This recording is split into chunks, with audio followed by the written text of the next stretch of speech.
Merhaba arkadaşlar, kanalıma hoş geldiniz. Bugün şöyle bir bebe yünüm var. Bununla harika bir model başlayacağım. Şöyle 100 gram 250 metre uzunluğu olan orta kalınlıkta bir ip. Şişlerim 3,5 numara.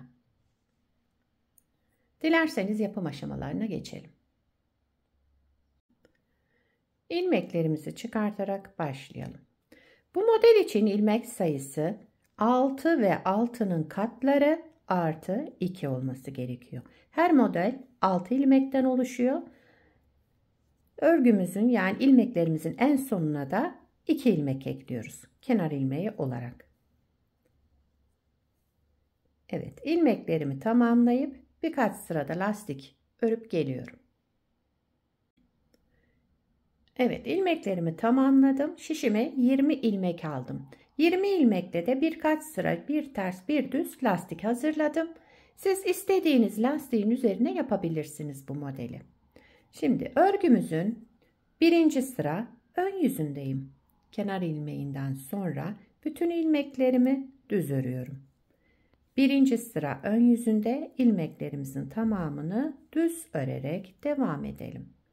Bu model 6 sıradan oluşuyor. İkinci modelde de modeli kaydırarak tekrar 6 sıra yapılacak. Kaydırmalı bir model yani. Hep bu iki modelin tekrarından oluşacak. Evet, bütün ilmeklerimi düz örerek birinci sırayı tamamladım. İkinci sıra arka yüzündeyim. Kenar ilmeğinden sonra ilmeklerimin tamamını ters örüyorum. Bu ilk iki sırayı bu şekilde yapıyoruz. Birinci sıra düz, ikinci sıra arka yüzünde ters örerek şöyle iki sıramızı tamamlayalım.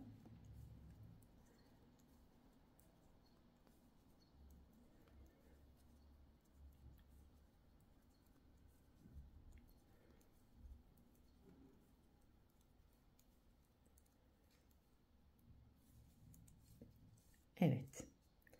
Üçüncü sıra ön yüzüne geçtim. Şöyle üçüncü sıradayız. Kenar ilmeğinden sonra 2 ilmek düz ördüm. Daha sonra ipim arka tarafta kalacak şekilde 2 ilmeği örmeden aldım. Bundan sonrasında 4 ilmek düz öreceğiz. Kenarlarda 2 ördük, ortalarda 4 ilmek düz öreceğiz. 4 düz ilmekten sonra yine 2 ilmeği örmeden alalım. İpimiz arka tarafta kalacak şekilde. 4 ilmek düz. İpi arkaya aldım. 2 ilmeğimi örmeden aldım yine. Sıra sonunda 2 düz, kenar ilmeğimi de düz örerek 3. sırayı tamamladım. 4. sıra arka yüzündeyim. Kenar ilmeğinden sonra ters olan ilmeklerimi ters ördüm. Şu örmeden aldığım 2 ilmeği yine örmeden alıyorum. İpi bu defa kendimden tarafa aldım. 2 ilmeğimi örmeden aldım. İp kendimden tarafta bakın. Daha sonra 4 ilmek ters.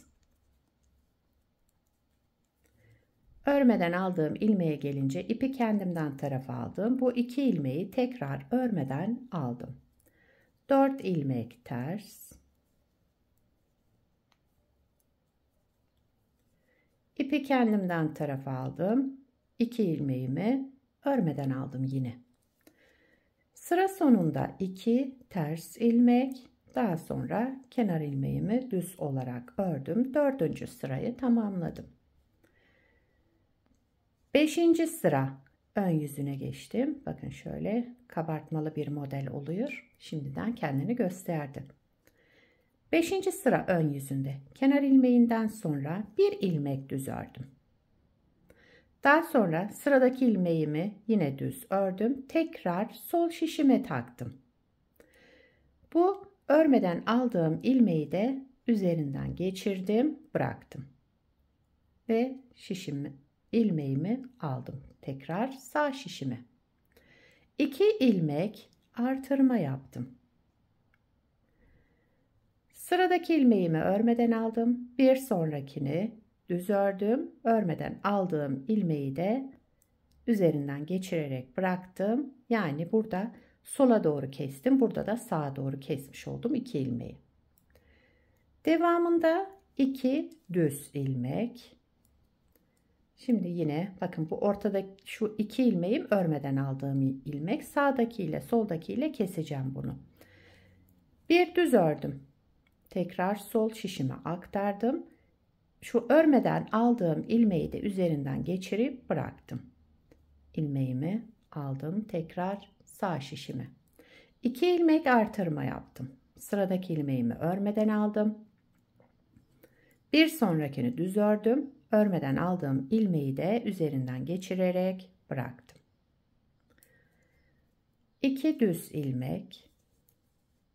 Sıradaki ilmeğimi de düz ördüm. Tekrar sol şişime aktardım ve bir sonrakini de üzerinden geçirerek bıraktım. İlmeğimi tekrar aldım sol şişime, sağ şişime. 2 ilmek artırma yaptım. Sıradaki ilmeğimi örmeden aldım. Bir sonrakini düz ördüm. Bunu da üzerinden geçirerek bıraktım. Sola doğru kesmiş oldum. Burada sağa doğru kestik, burada sola doğru kestik. Şu ortadaki ilmeklerimiz örmeden alınan 2 ilmekler. Devamında sıra sonunda bir düz, daha sonra kenar ilmeğimi de düz örerek sıramı tamamladım. 6. sıra arka yüzündeyim. Kenar ilmeğinden sonra 1 2 ilmek ters ördüm. Şurada 2 doladığım yani artırma yaptığım ilmeğe geldim. Birincisini şu şekilde ters ördüm. İkincisini ipi öne alarak bu taraftan ters ördüm. Yani ikisini de ters örmüş oldum farklı yönlerden. Aradaki 1 2 3 4 ilmeği yine ters ördüm. Yani ilmeklerimin tamamı ters örülüyor. Ama şu 2 artırmaya gelince birincisini bu şekilde, ikincisini de önden alarak. 6. sıramızı da böyle devam ederek tamamlayalım.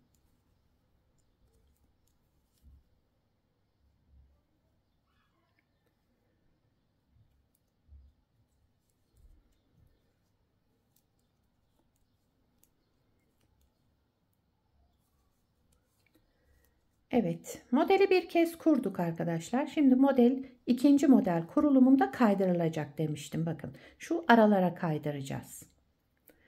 Onu da hep birlikte başlayalım yine. Modeli tekrar kuruyoruz. Birinci sıra ön yüzündeyim. Kenar ilmeğinden sonra bütün ilmeklerimi düz örüyorum. Birinci sıra ön yüzünde ilmeklerimizin tamamını düz örerek devam edelim. Evet, şöyle.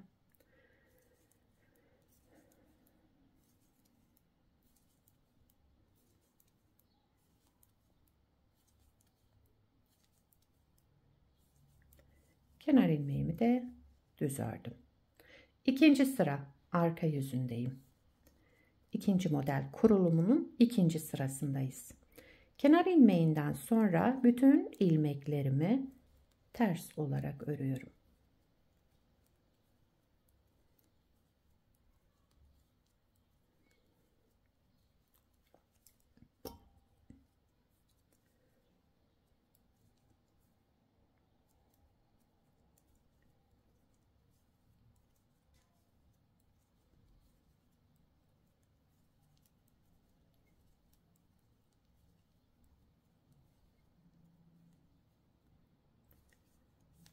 Evet, sıramı tamamladım. Üçüncü sıra ön yüzüne geçtim. Şimdi burada kaydıracağız. Üçüncü sıra ön yüzünde kenar ilmeğinden sonra 1 2 3 4 5 ilmek düz ördüm. Bakın kenar ilmeğinden sonra 5 ilmek düz ördüm. Şu ortadaki 2 ilmeğe geldik bakın. sağında solunda kestiğimiz ilmekler, ortadaki 2 ilmeği örmeden alıyorum. İpim arka tarafta.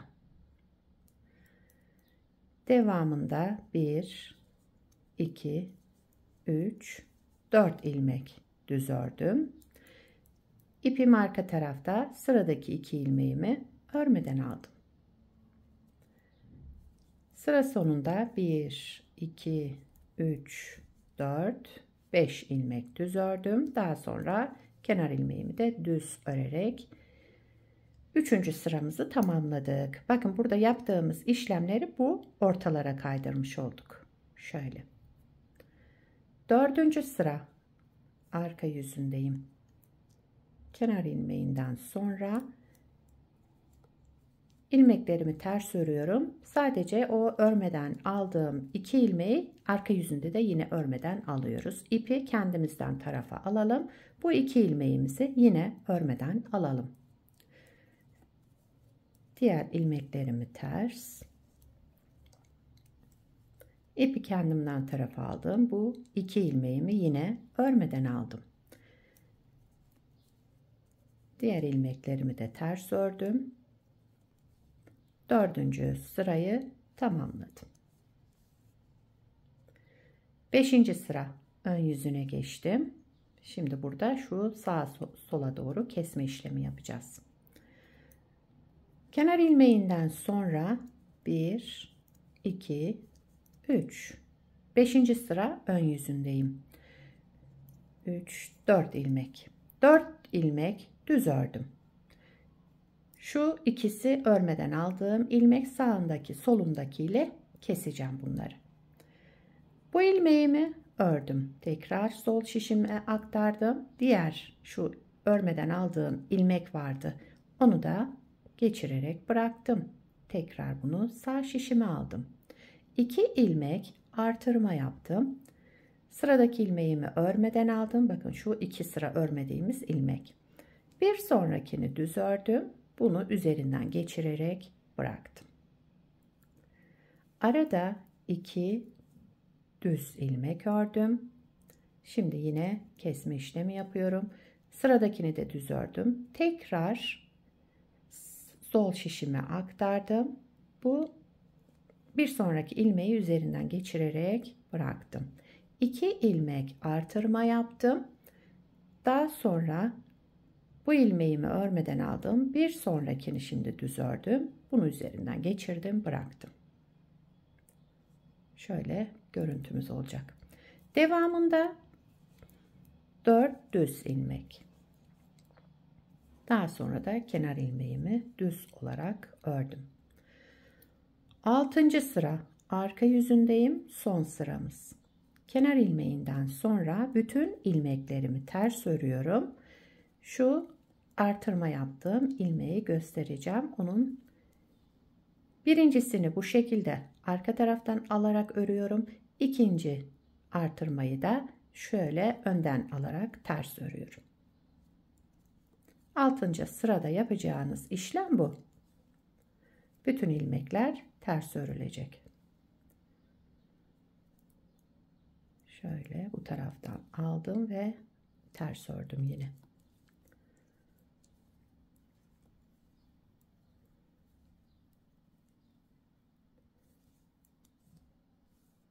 Evet, modeli kaydırarak ikinci kez kurduk. Bakın model böyle devam ediyor. Şimdi 3. model kurulumunda şurada 1. modelde nasıl yaptıysak şuraya kuracağız. Şu boşluklara. Böyle devam ediyor. Gördüğünüz gibi gayet güzel, kabartmalı, şöyle gösterişli bir model. Bu parçayı da daha önce yaptım. Modelin ilerlemiş hali böyle olacak. Burada da yine bir ters bir düz hazır lastik uyguladım. Bu lastiği de ön yüzünde düzleri örmüyoruz, tersleri örerek devam ediyoruz. Arka yüzünde hem düz hem ters ilmeklerimizi de örerek tamamlıyoruz. Model böyle arkadaşlar. Bakın gayet güzel, şöyle kabartmalı, gösterişli modellerden. Arka yüzü de şöyle. Bu modeli istediğiniz lastiğin üzerine yapabilirsiniz. Model lastik istiyor. Onu söyleyeyim. Modelde çok açılma da olmuyor. Biraz iç içe giren bir model. İlmek sayınızı ona göre alın. Evet, bu modeli yetişkin örgülerinde, çocuk örgülerinde, bebek örgülerinde hepsinde kullanabilirsiniz. Gayet güzel, kullanışlı ve kolay modellerden. Sizler de nelerde kullanacaksınız bu modeli? Onları yorumlarda belirtirseniz sevinirim. Yapacak olanlara kolay gelsin. Bir sonraki videoda görüşmek üzere. Hoşça kalın.